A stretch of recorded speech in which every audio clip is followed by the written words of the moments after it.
It's Mobile Rick. So I'm here at the mobile workbench and about to steam me some rice and veggies. And I'm thinking, why don't we do a quick video on how to make a really simple, extremely simple, but extremely effective do-it-yourself alcohol stove using nothing more than a 3-ounce can of cat food. So one of the things I love about the cat can stove is that the list of supplies you need is ridiculously small. You need a cat can of the small variety. You need a way to punch holes in the cat can, and you need a source of fuel. And that's essentially all you need. There'll be a few other tools that'll make it a little easier on you, which I'll get to in just a moment. The cat can, something of the Fancy Feast or other brands that will give you a 3-ounce can, preferably aluminum because it burns a little quicker, unless you for some reason need a little bit more sturdiness. But this does a trick really well. A hole punch, one from Staples, seems to be very reliable. Better than, there seem to be slight variations in some of them, but this one seems to punch just well enough for the job. And for a source of fuel, denatured alcohol works great. This is what I use in my stoves. So the first thing we're going to do is remove the label.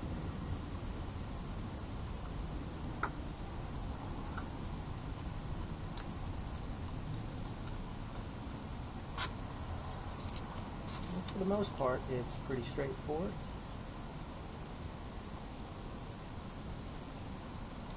This is where you're going to have to apply a little bit goof off.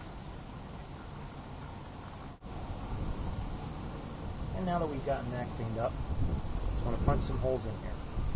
And the strategy we're going to use is, you can see that we're going to go down about that far, just below that little rim, pop a hole, and we're going to go about the distance, a little bit more than one of these holes. So you got a hole in there already. Go over it just as if you're just skipping one hole. About like that. And we're just going to go around all the way. I'm not going to be too exact in here, but if you'd like to be more exact for a professional appearance, you're more than welcome to do that.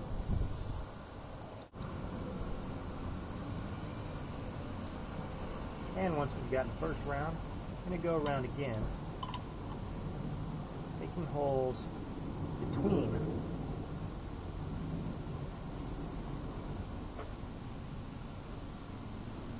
the other holes, and try not to dip below, below from this perspective. Try not to go more than halfway.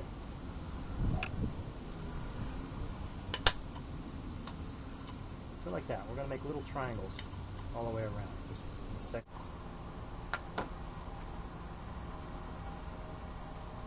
And once you're done, you should have something that looks roughly like that. So now that it's done, let's cook something. You'll find it surprisingly easy. I'm going to just put this down to protect the workbench. Add some fuel. And let's just say, well, basically, we're able to fill it all the way up to here. And that ought to give us a pretty good burn time. And just so you can see how much it actually holds when you do that, this is half a tablespoon here.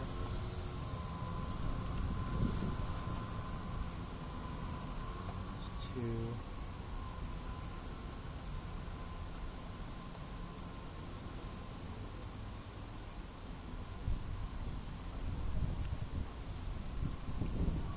There is an ounce of fuel. Ounce of fuel right there comes up just below the holes. So it easily holds an ounce of fuel and just a little bit less. And get some of this alcohol off my fingers. Clean up any messes, so you don't create any other hazards in your cooking environment. And then all you have to do now is actually light it. The fumes are coming up right now, so you should just be able to right into those holes and catch fire.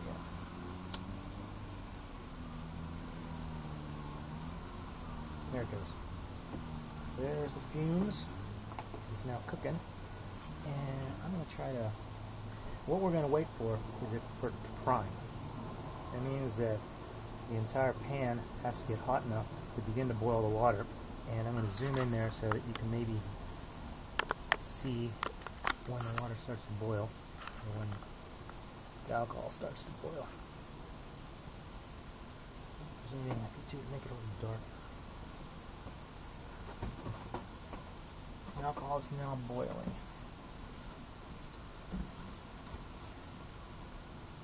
See that? Yeah, it's coming up in the camera just fine.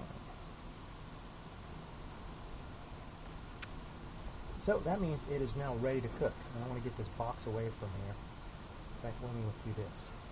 Move this here. One of the cool things about this is you'll find you can use not only one a little camp stove. It's very sturdy. But in fact, you could actually, with I balance it just right, there's a little bit of a hazard involved in this, and perhaps even a lot of a hazard. But it is quite possible. That's reasonably well balanced, and I'm just going to prepare myself and just say, hey, I'm making a video.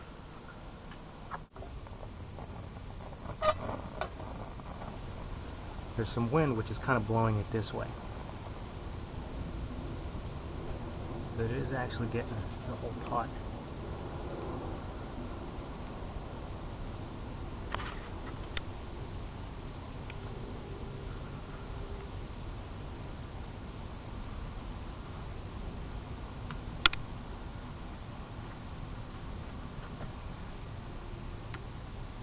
And if you have any doubts, you can see that creating quite a bit of steam up on top. I'm actually steaming some vegetables inside there.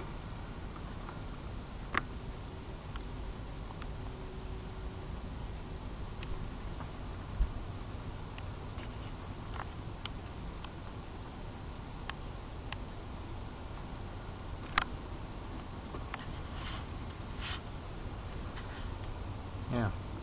Amazing thing is, I just noticed that I didn't even center the pot very well, but it's still really, really sturdy. And actually, it seems that the only thing that's not too sturdy is the tuna can that's underneath of it. If we put it on something solid like, a brick,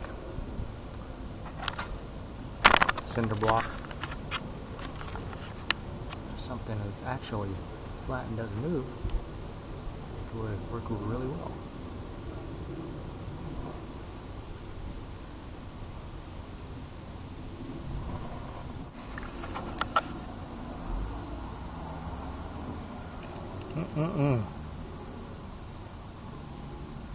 A little bit underdone, but totally ready to eat. Yeah, so not that bad, really. Actually, yeah, it's just about done. I sometimes do it this way. This is, by the way, sprouted brown rice and beans with steamed vegetables. So hopefully you figured out that I wouldn't normally be carrying around one of those hulking pots. But I just wanted to demonstrate that even something as flimsy seeming as this little cat can actually be surprisingly sturdy and can cook something that's much larger than itself because of the pressure in here, which is actually pretty much a perfect optimal volume for creating the pressure of the alcohol to spread the flames out across the bottom of a really large one. I really hope some of those flames came out because they really did spread across the bottom of the entire cook pot. Now, if I realized afterwards that looking in there, I had probably put about 3 cups of water in there, which is way more than I would normally cook with on a camp stove. If I had just put in about a cup, which is totally enough to steam with, then it could easily have steamed these all the way through. So, but I think it's a cool demonstration of what you can do with these kinds of things, and give you some ideas on some other possibilities for really lightweight camping stoves. You don't really need to carry around Coleman campers if you're doing some type of car camping or RV camping. Even I'm used to carrying around those big ones. I want to promote the idea that you don't really need to be carrying around those whole things. You don't need to be carrying around an entire RV range in your vehicle. Something like this can accomplish quite a lot. So if you enjoyed the video, subscribe and check out the article associated with this video for more links about the Super Cat stove.